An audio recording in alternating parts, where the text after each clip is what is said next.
Hello les mamans de haut niveau, j'espère que vous allez bien. Alors désolée, oui, aujourd'hui je fais pénitence parce que ça fait longtemps que j'ai pas publié. Les épisodes sont bien rangés dans mon ordinateur, mais c'est le montage, je n'ai pas eu le temps de faire les montages et c'est pour ça que je n'arrive qu'aujourd'hui, après une pause de plusieurs semaines. Mais là, on va essayer de s'y remettre. En tout cas, je vais faire de mon mieux. Dans l'épisode d'aujourd'hui, tu vas faire la connaissance d'un personnage ultra inspirant et vraiment je suis hyper reconnaissante d'avoir pu accéder à elle. Je parle de Caroline Mignot, qui est une multi-entrepreneuse experte en marketing. Elle est également podcasteuse, elle est conférencière, elle est top voice LinkedIn. Oui, rien que ça, et j'en oublie certainement. Désolée Caroline si tu écoutes cet épisode et que j'ai oublié des choses essentielles. Pardon, pardon. Ce que j'adore avec Caroline, qui a un TDAH avec une sacrée hyperactivité. Oui, le H chez elle est très très prononcé, comme chez moi d'ailleurs. Elle a une vivacité d'esprit comme on rencontre souvent avec les neuroatypiques. Et ça, personnellement, je kiffe. Et ce que j'aime chez elle avant tout, c'est qu'elle assume sa différence. Elle a décidé de faire de son trouble une force. Tu vas voir que son énergie débordante est hyper communicative. Avant d'écouter Caroline, je t'informe que j'ai une nouveauté exceptionnelle qui arrive prochainement en octobre, plus exactement, pour les mamans qui ont un ado avec un TDAH et qui sont en quête de solutions. Alors reste connecté et inscris-toi à ma newsletter pour être informé de ce qui arrive. Je te mets le lien dans le descriptif de cet épisode. Place tout de suite à cette passionnante interview de Caroline avec qui j'ai adoré échanger car nos cerveaux sont visiblement sur la même fréquence en termes d'énergie et de good vibes. Il n'y a pas photo, entre neuroatypiques, ça se connecte très très vite. Allez, bonne écoute. Bonjour Caroline. Salut, ravie d'être ici. Ah bah et moi alors. Alors Bon, vraiment je te... est-ce qu'on raconte aux auditeurs à quel point Sabrina, on s'est organisé dernière minute? Ouais tu peux si tu veux. J'ai cru que cette interview n'allait jamais voir le jour. Et c'est la preuve qu'il faut jamais désespérer dans la vie, tu vois. C'est vrai que je vais confesser aux auditeurs ce que je t'ai fait vivre. En gros, c'est vrai qu'on reçoit beaucoup de messages sur les réseaux sociaux, donc parfois on perd un peu le fil. Moi, en plus, il y a des personnes qui m'aident sur mon compte, donc ça fait que je ne sais jamais trop qui a parlé, à quel moment, à qui. Et je suis pratiquement sûre que c'est moi que tu as eu la première fois quand tu m'as proposé cette interview. Je t'ai dit en fait pas avant septembre parce que je suis très occupée pour la sortie du livre, et ce qui est complètement vrai. Et ça m'a vraiment brassé cette sortie du livre dont on parlera peut-être. Mais pour le coup, quand tu m'as recontacté pour me dire Hello Caroline, on arrive en août pour septembre, est-ce que tu as des dates? Je t'ai dit ah, septembre est tout plein. Et du coup, c'est vrai que tu m'as fait remarquer que je m'étais un petit peu engagée pour septembre. Et du coup, je t'ai trouvé un spot pendant mes vacances d'été, même si c'est un peu un spot très rocambolesque que tu vois derrière moi. Vous verrez pas l'image sur le podcast, mais je suis dans une chambre en bordel avec l'ordinateur limite sur les genoux. Donc voilà, posé sur une commode. Bon, en tout cas, merci à toi d'avoir trouvé ce créneau pendant tes vacances, Caroline. Et vraiment, je suis vraiment hyper honorée de t'avoir avec moi. Sache que demain, c'est mon anniversaire. Donc, pour moi, tu es mon cadeau d'anniversaire. Oh, Et ça me fait deux fois plus plaisir. mais surtout que c'est un âge pas très sympa que je vais avoir demain. Donc, je suis quand même je suis contente d'avoir ce cadeau-là. Tous les âges sont sympas, c'est de l'expérience. Ouais, c'est vrai, c'est de l'expérience, exactement. Non, mais je disais ça dans ma story, tu sais, je vais avoir 50 ans demain. Mais je comprends pas, Ça j'ai se voit 15 ans pas. dans ma tête. J'ai 15 ans dans ma tête, Caroline. Est-ce que c'est normal? Mais je pense que justement, ça, c'est un truc d'hyperactif aussi. Ah Tu oui, vois, l'âge, c'est vraiment une question d'attitude. Et en fait, les hyperactifs, ils débordent tout le temps d'énergie, en fait, et de soif de construire, de comprendre. Et du coup, bah, ça se recoupe, complètement. hein, je pense. Complètement. Alors, première question, Caroline, est-ce que tu peux déjà tout simplement te présenter pour mes auditrices qui ne te connaissent pas? Et ben bonjour à tous et à toutes. Je suis ravie d'être ici pour parler d'un sujet qui me tient très à cœur, puisque mon parcours, c'est celui d'une d'abord salariée pendant 10 ans, puis d'une entrepreneur depuis 3 ans. Et je me suis toujours trouvée un petit peu hors des codes dans le salariat. J'ai toujours fait ma place parce que je travaillais beaucoup, beaucoup plus que les autres aussi. Mais quelque part, j'avais l'impression d'être pas sur le même créneau horaire que les autres. J'avais l'impression que tout le monde entier autour de moi était trop lent, n'allait pas à la même fréquence que moi. Et du coup, toute ma vie, je me suis un peu sentie désaxée, différente, et puis bah, moins bien que les autres, parce que forcément, quand on est différent, on se sent moins bien. Et il se trouve que à 32 ans, après avoir réussi à remonter la pente professionnellement et avoir lancé 3 entreprises aujourd'hui, eh ben, j'ai commencé un peu à me dire, Caroline, lâche-toi la grappe et intéresse-toi à toi. Le moment, en fait, où je me suis dit, ça y est, j'ai la liberté financière, je me sens accomplie, je me suis dit, je vais quand même aller gratter pour comprendre qui je suis. Ce qui, pour moi, était un peu un problème de riche. Et toute ma vie, en fait, on m'a mis un peu sur des rails du succès où, en fait, fallait foncer, fallait pas se retourner et il fallait pas trop se trouver, fallait pas trop se chercher des excuses ou fallait pas trop parler de soi. Et ce qui s'est passé, Sabrina, c'est qu'il y a eu un pivot, le moment où j'ai commencé à avoir de la reconnaissance dans mon travail. Je me suis dit, en fait, je mérite un peu de cette reconnaissance pour moi-même. Et j'ai commencé, du coup, à voir notamment un neuropsy qui m'avait été conseillé. Et du coup, c'est lui qui m'a diagnostiqué, entre autres, mon hyperactivité.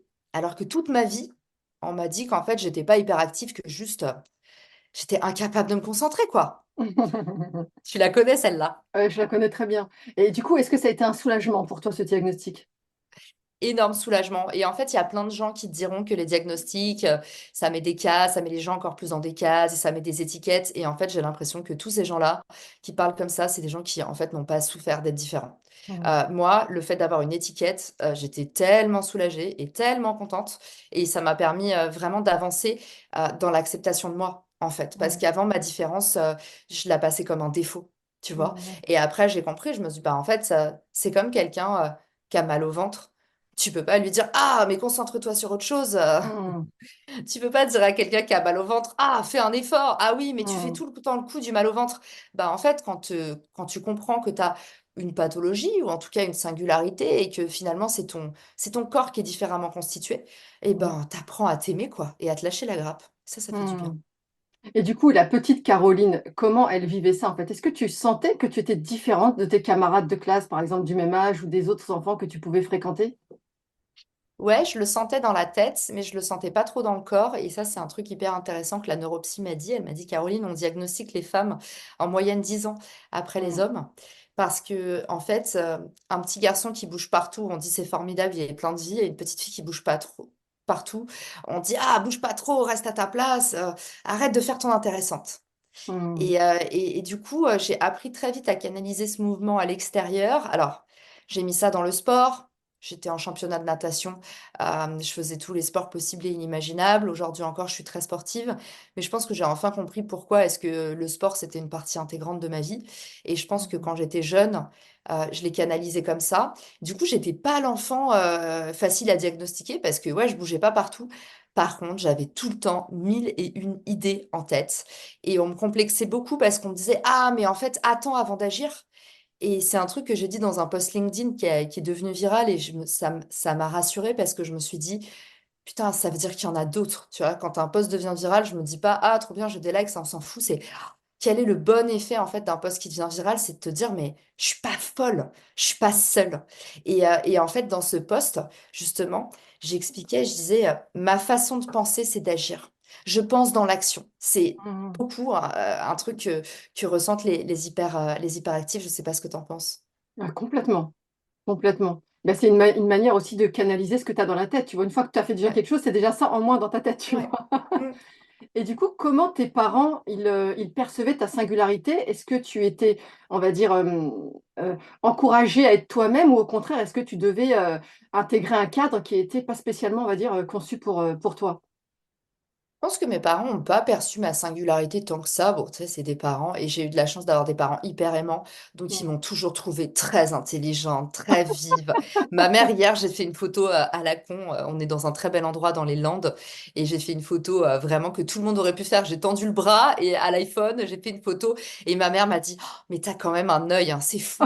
Donc, j'ai la chance d'avoir ce genre de parents qui m'ont toujours trouvée formidable. Bon, bien sûr, ils sont aussi critiques, hein, mais, euh, mais en tout cas, mes parents, ils m'ont jamais sentie différente et je pense que en fait, j'ai tellement eu peur de pas être dans la norme que moi, je faisais tout bien comme il fallait. Syndrome de la bonne élève à fond, dont je parle beaucoup dans Mm. mon livre, c'est Mm. qu'en fait, finalement, je me pliais aux attentes des autres et je mettais toute mon énergie en trop là-dedans. dans le Hmm. besoin de satisfaire. Et du coup, j'étais très bonne élève, j'avais beaucoup d'amis, j'étais très dévouée aux autres parce que je voulais vraiment qu'on m'accepte. Et du coup, voilà, j'ai composé ma vie en fait pour pas trop qu'on sente ma différence et qu'on se dise juste, ah bah Caro, en fait, elle est comme ça, elle a plein d'idées dans la tête. Mais c'était tout. Hmm. En fait, tu avais un petit peu le driver fait plaisir, en gros. C'était Ah oui, une forme de protection, finalement, par rapport à ton trouble. ouais, ouais, t'as très bien récapitulé. C'est vraiment c'est vraiment, je pense, alors je sais pas si c'était de la protection ou si c'était de la dissimulation. Je me disais, en fait, à partir du moment où j'imite les autres et où je leur fais plaisir, ils poseront pas de questions et ils me critiqueront pas. Voilà. Et tu sais, j'ai interviewé Rama, qui est une entrepreneuse aussi à succès. Je ne sais pas si tu la Mm. connais, elle a créé une formation dans l'anglais. Et elle me disait qu'elle avait passé aussi toute son enfance à dissimuler ce qu'elle considérait être une escroquerie, en fait. C'est-à-dire qu'elle avait de brillants résultats scolaires, mais elle se sentait plus nulle que tout le monde. Elle disait le but, c'était de cacher à quel point j'étais nulle, mais surtout comment j'arrivais à le masquer, tu vois. Et ça Mm. fait une sorte de dualité, en fait. C'est particulier quand même quand il réfléchit, hein. Ouais.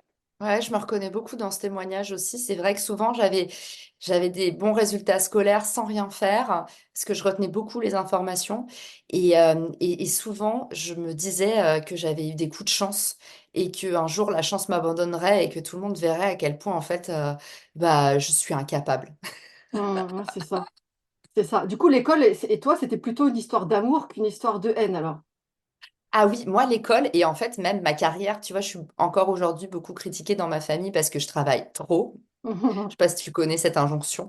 Et en fait, moi, mon moteur dans la vie et mon pilier, en fait, plus que mon moteur, plus que ce qui me fait avancer, en fait, ce qui m'a toujours fait tenir et ce qui m'a permis de m'épanouir, ça a toujours été, ma vie scolaire et plus tard, ma vie professionnelle. C'est-à-dire que je me souviens que tout ce qui me permettait, en fait, de réaliser tout ce que j'avais dans la tête, tout ça, ça a toujours été, en fait, à l'école. Je m'éclatais parce qu'il y avait plein de matières et il y en avait que j'aimais pas, tu vois, mais comme aussi j'étais un petit peu rebelle quand il y avait des matières que j'aimais pas, bah, je faisais autre chose, dessinais, je Hmm, papotais. Donc en fait, je me suis jamais ennuyée. J'adore la phrase qui dit seuls les gens ennuyeux s'ennuient, hmm, parce que j'ai vraiment souvent senti ça qu'en fait, bah, quand tu t'ennuies, c'est pas de la faute des autres, c'est ta faute en fait. Donc moi, à l'école, j'avais tout le temps un truc pour me réjouir. hmm. Et alors, est-ce que tu as vécu ce truc que vivent beaucoup de personnes TDAH? Moi, par exemple, c'était mon cas. C'est-à-dire que les matières que je kiffais, j'excellais. Et celles que j'aimais pas du tout, j'étais vraiment au fond, fond, fond du panier. Ouais, très polarisé. Et c'était quoi Ouais. les matières que t'aimais pas? Ah, moi, c'était les matières scientifiques, je détestais. Ouais. Ah, moi, j'étais Mm. bonne en français, en philosophie, toutes les matières littéraires, histoire géo, les langues, etc. Là, je kiffais. Et tu me mettais dans une salle de classe de maths ou de sciences physiques, là, je comprenais pas. Tu sais, moi, au Ouais. collège, à partir du moment où on a remplacé les chiffres par des lettres, je n'ai pas compris. Pour moi, des lettres, c'était dans un livre, tu vois, c'était fait pour lire. C'était pas fait pour compter, tu vois. J'ai jamais compris ce cap-là, tu vois. Et toi, du coup? Ouais, ouais, je me reconnais beaucoup dans ce que tu dis. Moi, en fait, tout ce qui était, si tu veux, trop abstrait, je me, ça avait du mal à attirer mon attention. Parce que justement, je pense que j'ai toujours eu besoin de choses concrètes. Comme tu dis, les lettres, ça permet de faire des livres. Pour le coup, il y a les côtés, tu vois, toute la partie mathématique pure et dure, la compta. Bah, en fait, ça, moi, c'est pas, j'aimais bien les calculs. Ce que j'aimais pas du tout, c'était les problèmes, parce que je me disais, pourquoi ils font des problèmes alors qu'ils ont déjà la solution? Je me disais, tu retournes le livre, il y a la solution, pourquoi on se casse la tête comme ça? Donc ça, déjà, ça m'a toujours mindfucké. Et la deuxième chose, c'est tout ce qui était physique-chimie, pardon, Ok. physique-chimie, les électrons, tout ça. Hmm, Ça, en fait, je me disais, je comprends pas, je suis pas sûre que ce soit vrai. J'ai pas encore les clés pour tout, donc en fait, on va mettre ça un peu sous le tapis, mais ça me semblait trop abstrait pour que, en fait, tout ce que je pouvais pas réutiliser immédiatement, j'étais tellement une éponge, tout ce que je pouvais pas réutiliser immédiatement, tout ce qui n'était pas un effet de levier pour aller plus loin, ça m'intéressait pas. hmm. Et du coup, tu dis que ta vie professionnelle donc, a une importance majeure dans ta vie. Et comment, du coup, tu équilibres avec ta vie pro, avec ta vie perso, pardon? Parce que du coup, si tu te donnes à 300% dans le Ouais. pro, ça a forcément aussi des répercussions dans ta vie perso. Ouais, ce que je fais, c'est que je commence à... J'ai lu un livre que je trouve trop intéressant et que je conseille à tous tes auditeurs. Ça s'appelle Who's in Your Room? Qui est dans ta pièce? Et en fait, le concept du livre, c'est de dire, et si notre vie n'était qu'une pièce? Et si toutes les personnes qui rentraient dans notre vie ne pouvaient plus jamais en sortir. Donc une pièce avec une porte à sens unique. Et en fait, le concept de ce livre, c'est de te faire comprendre que tous les gens que tu mènes dans ta vie ont un impact, un effet, une incidence sur celle-ci. Et pourquoi je te raconte ça? Parce que pendant des années, j'ai un peu encombré ma pièce. J'ai fait rentrer beaucoup de gens, je me suis peut-être pas suffisamment protégée, et du coup, j'avais tout le temps plein de trucs à faire, et j'avais du mal à prioriser. Et en fait, plus le temps a passé, plus j'ai réalisé que, en fait, avant même d'avoir lu ce livre, il faut commencer par s'organiser en fonction des personnes qui sont le plus chères pour nous, qui comptent le plus pour nous, qui ont la plus belle incidence pour nous. Donc, comment est-ce que ça se passe concrètement? Moi, ce que je fais, c'est que je commence par me poser la question, et ce livre, il vous y aidera si vous avez vraiment envie de creuser le concept. Mais vous pouvez très bien prendre un papier, un crayon et faire le test maintenant. Vous prenez un stylo et vous allez noter sur un carnet en haut 5 personnes qui ont la plus belle incidence sur votre vie. Les gens qui vous rendent plein d'énergie, les gens qui vous rendent plein d'idées, les gens qui vous font du bien, les gens que vous aimez le plus fort. En fait, ces 5 personnes-là, vous allez mettre en place au moins une action pour pouvoir renforcer le lien. Et ça, qu'est-ce que ça donne? Ça donne, bah, en fait, ma meilleure amie d'enfance, c'est une des personnes les plus importantes pour moi. Et aujourd'hui, dans ma vie, elle est au second plan. Et du coup, c'est peut-être pour ça que j'ai pas assez d'énergie. C'est peut-être pour ça qu'il me manque un truc, que j'ai un peu de tristesse en ce moment. Et Mhm. on est tellement dans la rat race, dans les choses qu'on a à faire, dans récupérer ce que les autres attendent de nous, qu'on s'écoute jamais. Et en fait, moi, ce que je fais maintenant, c'est table rase. Et OK, quelles sont les personnes qui sont les plus prioritaires dans ma vie? Et comment est-ce que j'organise mon temps pour avoir du temps et des belles actions à offrir à ces personnes? Et ça peut être commencer ton agenda par dire, OK, les vacances en famille, pour moi, c'est super important. Je commence l'année et j'ai déjà bloqué 2 semaines mes vacances en famille. Je mets un reminder dans mon agenda tous les derniers vendredis du mois, et ben j'appelle par surprise ma meilleure amie. Et en fait, faire des choses comme ça te permet en fait de pas te laisser rouler dessus par ton planning, mais d'apprendre en fait, à te réapproprier ta vie pour vivre une vie plus vraie par rapport à toi. Mhm. Ah, c'est super intéressant, vraiment merci de nous avoir partagé ça. En tout cas, ça donne vraiment envie de le lire. Justement, bah, tu parlais de ça.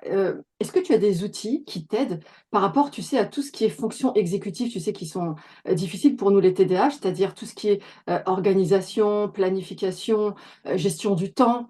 Est-ce que tu as des outils qui t'aident par rapport à ça, des stratégies ou des routines que tu as mises en place?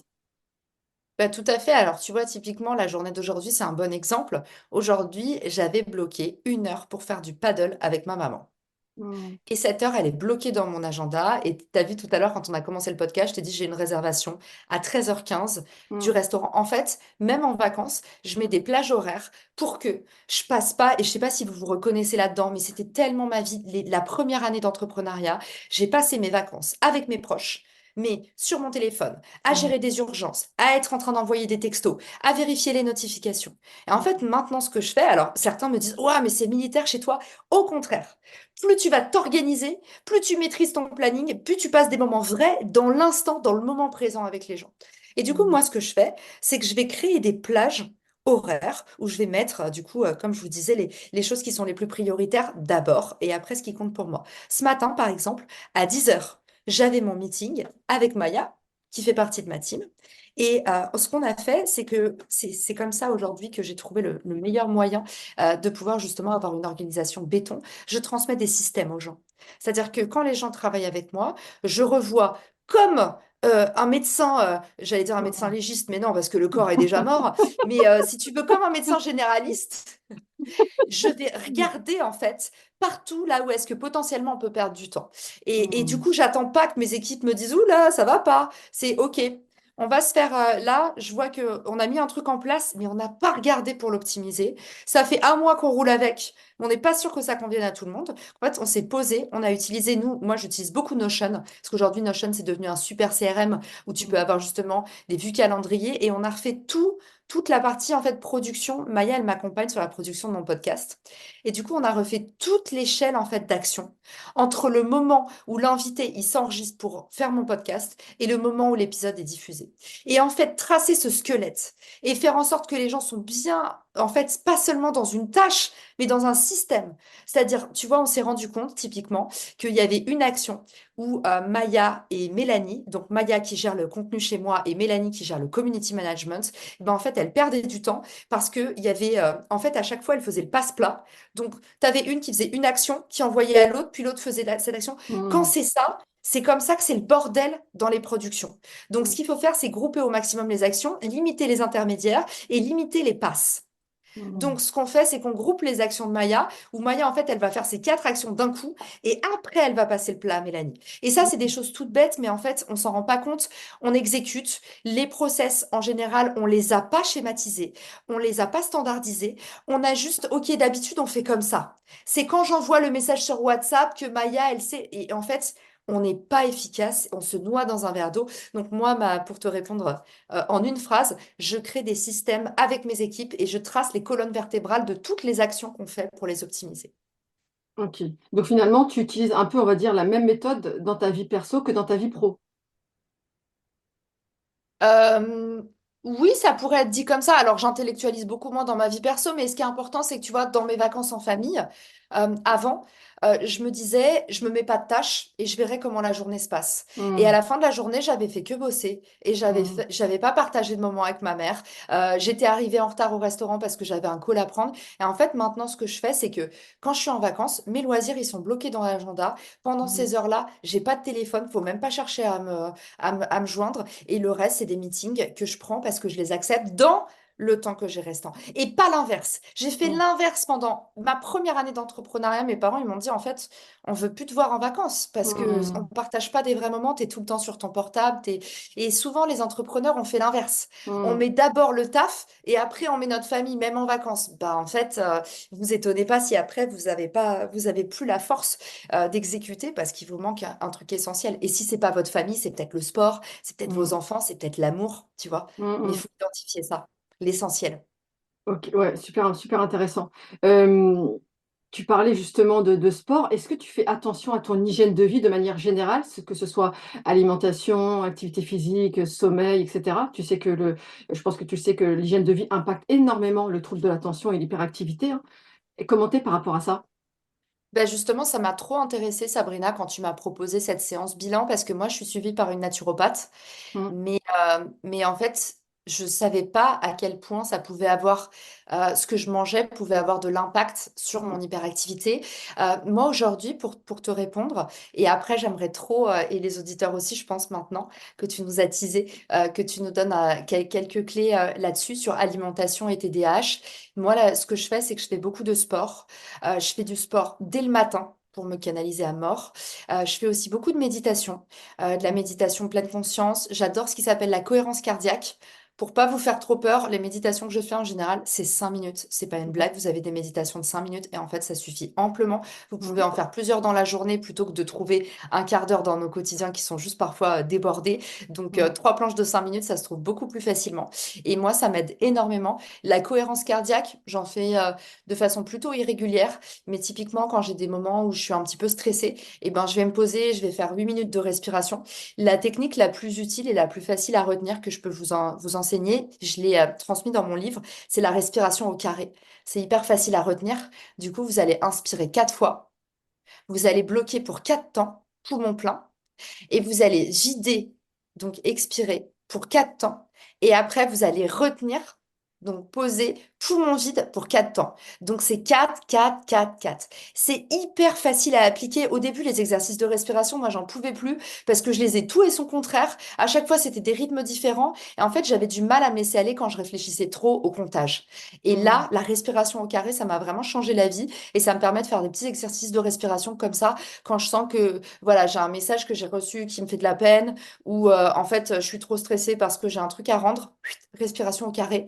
Et derrière sur l'alimentation, bah moi je mange pas de viande. Je pense que déjà, enfin je crois très fort au fait que être végétarien, ça nous permet de nous, enfin pas végétarien parce que du coup je mange du poisson, mais en tout cas déjà pas manger de viande. Je pense que ça nous permet de pas consommer énormément d'hormones qu'on n'est pas censé consommer en plus de ce qu'on a déjà d'habitude dans nos corps et du coup, je crois très fort que ça a aidé mon hygiène de vie. Et je fais presque ouais, 1 heure de sport par jour, on va dire. Je pense que je t'ai tout dit sur mon hygiène de vie. Mais oui, elle est Et, plutôt bonne et c'est essentiel pour moi. ok, et le sommeil? Parce que Ah, c'est c'est eh, souvent un point faible, hein. mais t'as remarqué que j'ai même pas mis ça dans l'hygiène de vie. J'étais Bah oui, là, j'ai non, vu je vois ça. pas où est le problème, c'est fini. Ah oui, c'est vrai, il faut dormir. Exactement. C'est trop un truc d'hyperactif d'oublier qu'il faut dormir. Ah oui, Et ben pour beaucoup écoute, d'hyperactifs, c'est une option, hein, le sommeil, hein. ouais, j'ai vraiment du mal à dormir beaucoup parce que tu vois, ce matin, j'aurais pu faire la grasse mat, mais en fait, j'étais trop excitée de commencer ma journée. Hmm. Il y avait personne quand je me suis levée, mais en fait, ça me fait déjà plaisir d'être debout. Donc, un truc d'ailleurs que les gens, qui mindfuck les gens. Enfin, tout le monde adore faire la grasse mat, tout le monde adore être allongé, bullé. Moi, je kiffe être debout. Donc, c'est toujours un truc, mes potes, ils se foutent trop de moi parce que c'est vrai que j'ai besoin d'être debout. Ouais. Mais du coup, est-ce que tu as des coups de mou dans la journée? Ouais, ça m'arrive souvent, tu vois. Par exemple, j'adore la sieste, j'adore la micro-sieste. C'est pour ça que je veux Ah, parler ok. aussi c'est Tu me pour ça que je veux rassures, parler. tu es donc un être humain. Mais oui, oui, oui, bien sûr. Mais ce que je veux dire, c'est qu'en fait, quand la journée commence, moi, je suis excitée de commencer ma journée, j'ai du mal à tenir en place et j'ai du mal à tenir au lit. Et du coup, j'ai du mal à dormir de longues périodes. Tu vois, moi, tu me Hmm, verras hmm. jamais pratiquement dormir 10 heures et tout. Je vais plutôt avoir un rythme saccadé. Mais ouais, ouais, non, j'adore la sieste et je trouve que le pouvoir de la sieste, c'est juste hallucinant. Aussi, j'écoute beaucoup des bruits blancs et Hmm. des musiques, tu sais, des sons binauraux. Ça m'a énormément aidé, ça, à mieux dormir, à me sentir bien. Parfois, à me concentrer quand j'ai du mal à faire un truc. Je vais sur Spotify et je mets son binauréal et je balance une playlist. Et franchement, ça me focus de ouf. Oh, c'est top. Oui, il y a beaucoup de gens que ça aide, les bruits blancs aussi. C'est vraiment bien de trouver, tu vois, à chacun ce qui lui correspond. Alors, pour répondre à ta question par rapport à l'alimentation, si je peux donner déjà un tip, c'est que, euh, en fait, toute notre alimentation va modifier notre équilibre intestinal. Et à partir de là, ça va se répercuter sur notre cerveau, pour te la faire schématique. Hmm. Donc finalement, quand on dit tu es ce que tu manges, c'est exactement ça. C'est-à-dire que plus tu vas manger mal, plus tu vas manger sucré, plus tu vas manger Hmm. industriel, plus tu vas manger des choses qui sont pauvres en nutriments, parce que malheureusement, aujourd'hui, tu vois, on n'a jamais autant mangé en quantité et on n'a jamais été aussi peu nourri d'un point de vue nutritionnel. C'est vraiment affligeant et c'est d'ailleurs pour ça que bah, les maladies dites de civilisation sont autant développées aujourd'hui, hein. Mais en gros, plus tu as une alimentation qui est qualitative, plus tu améliores bah, ton équilibre intestinal, c'est-à-dire cet équilibre en fait de bactéries, hein, qui vivent dans tes Hmm. intestins, et plus ça se répercute positivement sur ton cerveau, sur le fonctionnement des neurotransmetteurs, hein. Les neurotransmetteurs, ce sont les messagers chimiques qui permettent aux neurones de communiquer entre elles. Et à partir de là, bah, tu permets en fait une meilleure synthèse, notamment de la dopamine, par exemple, qui est quand même un des neurotransmetteurs qui booste de la motivation, etc. Et si par exemple, eh ben, tu es carencé en certaines vitamines, minéraux, nutriments, tu vas mal synthétiser la dopamine. Donc, tu vois, parce que souvent, on lit des choses très, comment dirais-je, pauvres, on va dire sur Instagram, sur les réseaux, on va te dire, oui, mange de la viande, et du coup, tu vas booster ta dopamine. Mais c'est faux. C'est comme si tu disais à quelqu'un, prends du lait et tu vas faire des crêpes. Bah oui, mais le lait, ça suffira pas à faire des crêpes en fait. Il va falloir de la farine, il va falloir des œufs. Bah, c'est exactement pareil. C'est-à-dire que pour que ton neurotransmetteur, il ait tout ce qu'il lui faut pour vraiment produire ses effets, il va falloir que tu lui apportes des vitamines, des minéraux, du Hmm. magnésium, de la vitamine B, etc., du zinc aussi. Il y a tout un système de cofacteurs, c'est comme ça qu'on les appelle, qui permettent du coup bah, d'améliorer les neurotransmetteurs. Toi, par exemple, quand on a un profil, comme moi d'ailleurs, on a le même profil, hein, hyperactif et peut-être aussi impulsif, eh bien, il faut jouer à la fois sur la dopamine, mais pas seulement, c'est aussi sur la sérotonine, qui est justement le neurotransmetteur, tu vois, de l'équilibre, qui apaise l'humeur. Et tu as aussi le GABA, qui est un autre neurotransmetteur dont on parle moins, qui est hyper apaisant. En fait, dans le cerveau, tu as des neurotransmetteurs qui sont en mode hyper excitateur, et tu en as d'autres qui sont apaisants. Et chez Hmm. nous, le déséquilibre, il vient que les excitateurs sont plus élevés que les autres, tu vois. Ouais. L'idée, c'est de retrouver cette balance, tu vois. Donc, l'alimentation, ça joue énormément. Mais qu'est-ce qu'on doit manger alors, Sabrina, Eh bien, on doit pour se manger calmer? Eh bien, on doit manger une alimentation en fait, qui est la plus brute possible, c'est-à-dire des fruits, des légumes, des légumineuses, c'est-à-dire tout ce qui va être haricots rouges, haricots blancs, lentilles, pois chiches. D'ailleurs, si tu manges pas de viande, je t'invite vivement à axer sur ces aliments-là. Il faut savoir que le régime sans viande, comme tu l'as fait, ça s'appelle le régime flexitarien, en gros, hein. Moi, je l'ai pratiqué, ça m'a pas du tout réussi. Ça dépend vraiment de chacun. Parce que par rapport à ça, tu vois, on est tous différents. C'est pour ça que j'aime pas les Mm. recettes uniques. Les gens vont essayer un régime, ils vont te dire, ah, génial, Ouais. c'est ça qui marche, ça a marché sur moi. Oui, mais Ouais. c'est pas parce que ça a marché sur toi que ça va marcher sur moi aussi. En tout cas, moi, je l'ai fait pendant un an. Et laisse tomber, c'était la cata après pour remonter tout ça. C'est la première fois que j'ai fait une anémie, tu vois. Et pourtant, je mangeais du poisson, je mangeais un peu de Ouais. fromage, etc. Tu vois. Donc, j'ai dû obligé de réintroduire la viande dans mon alimentation à cause de cette expérience-là. Et donc, les aliments les plus bruts possibles, ceux qui mangent de la viande, par exemple, ça serait évidemment l'idéal d'avoir de la viande de qualité, c'est-à-dire bio, une viande qui a été nourrie de Mm. manière saine. Pareil pour les œufs, tu vois, de poules qui ont été élevées en plein air, à qui on a donné des choses normales à manger et pas du soja transgénique, tu vois. C'est-à-dire qu'en fait, tout ce qui vient d'un produit animal va Mm. dépendre, en fait, sa qualité va dépendre de comment on a traité l'animal de sa naissance jusqu'à la fin, en fait, compte. Et c'est ça qu'on oublie souvent, tu vois. Et donc ça, et en fait, c'est ça, c'est l'idée d'avoir un équilibre entre à manger des choses qui t'apportent le plus de vitamines et de minéraux possible, Mm. et beaucoup de fibres aussi, parce que les fibres, c'est un protecteur de l'intestin. Ça, c'est très important. On n'a jamais été autant carencé en fibres. Et, et à côté de ça, on a le droit de se faire plaisir, mais c'est comme la règle, tu vois, du 80-20, hein, c'est-à-dire que tu Ouais. fais attention 80% du temps, bah 20% du Mm. temps, tu as le droit de te faire plaisir, tu vois. L'idée, Ouais. c'est de ne pas être dans l'excès. Par contre, moi, je le vois souvent, tu vois, en Mm. consultation, j'ai beaucoup de femmes qui mangent énormément sucré et pauvres. Alors là, c'est une catastrophe. Par exemple, dès que tu manges du sucre, tu vas avoir une hyperglycémie, ton taux de sucre dans le sang, il augmente, et alors là, la dopamine n'arrive pas à s'installer dans ton cerveau.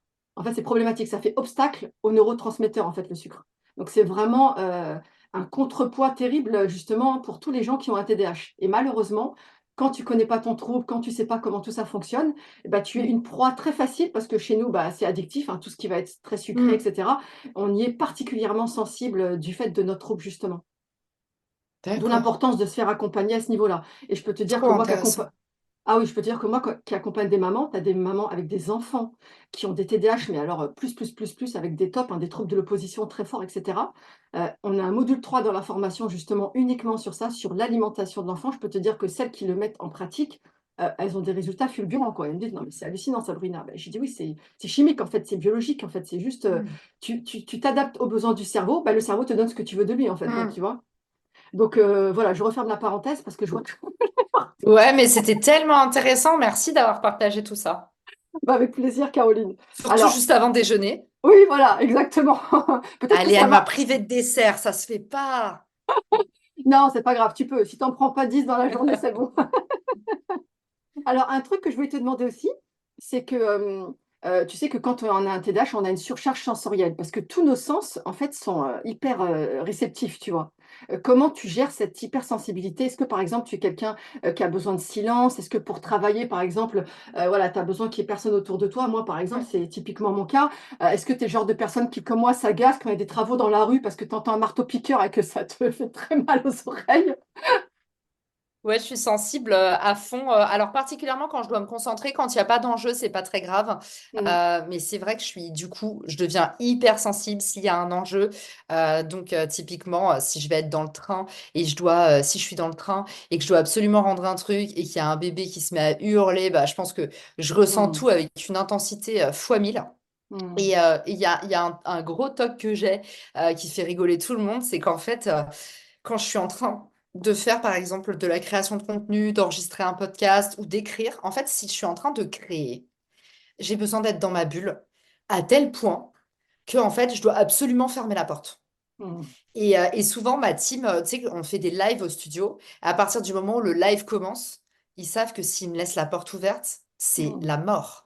Et souvent, c'est arrivé que quelqu'un de ma team vienne prendre des stories pendant que je fais mon live et qu'il laisse la porte ouverte.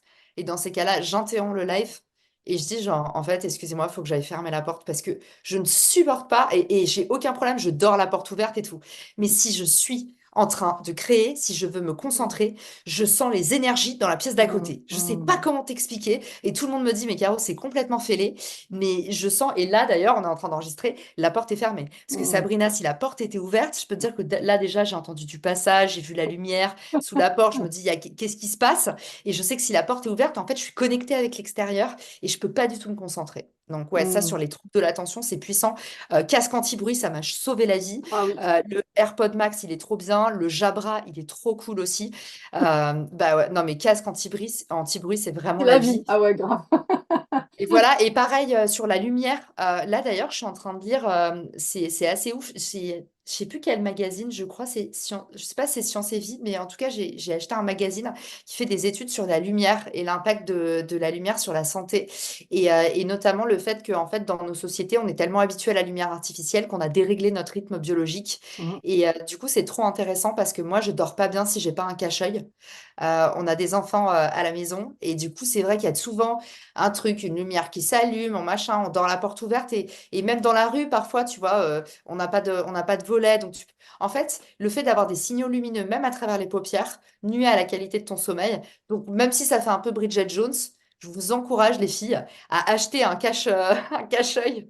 Ça fait un peu un look de pirate quand on dort, mais par contre, on dort 2 fois mieux. Ah, Et c'est moi, je clair. sais que je peux pas m'en passer. Pareil que toi.